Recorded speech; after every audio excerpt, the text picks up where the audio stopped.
Brewworks Cafe. This is a really cool cafe that they converted. On the wall there's a projector, which would be really cool if they did movie nights. There are these fancy cars which you can't touch.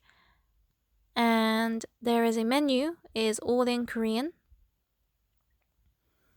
And everything is glass, so you can see everything behind the scenes. This place is just really big. There is upstairs too. It was completely full, so I couldn't go upstairs.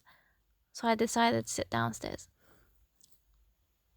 So I found this really interesting. The decorations were so unique, and I really like this gear work.